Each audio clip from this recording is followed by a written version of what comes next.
Have you noticed that the more you heal, the more people seem to disappear from your life? Friendships change, relationships end, conversations feel different, and suddenly you find yourself asking, why am I losing people? Here's the truth most people don't talk about. Healing doesn't make you lose people. Healing makes you incompatible with who you used to tolerate.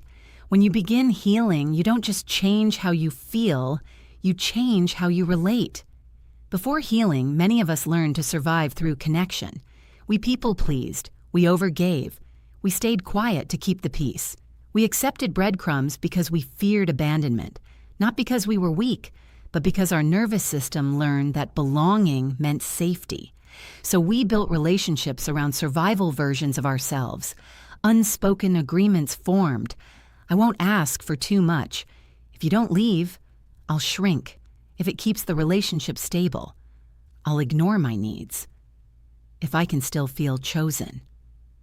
These agreements were never spoken out loud, but they held relationships together. Then healing begins.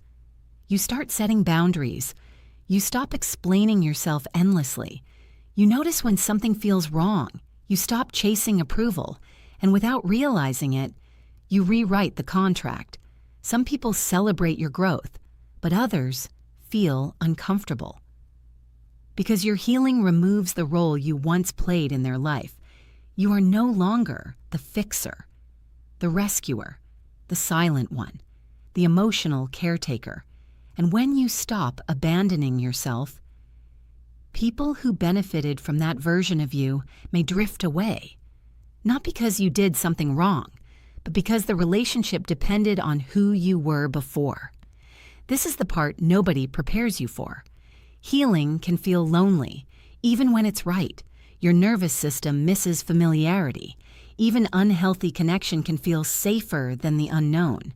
So when relationships fall away, grief shows up. You may question yourself.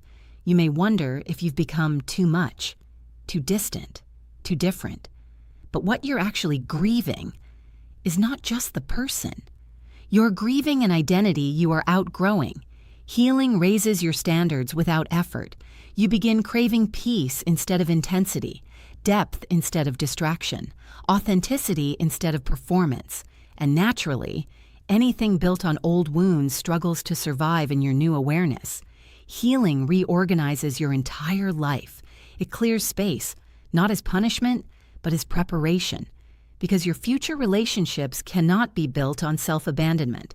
Here's the reframe. You are not losing people. You are losing misalignment.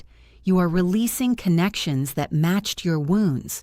So you can welcome connections that match your wholeness. And yes, healing costs you people, but it gives you something far greater. It gives you yourself. The right relationships do not require shrinking. They do not depend on your silence. They do not survive because you sacrifice who you are. They grow because you are finally honest. So if people are falling away right now, take a breath.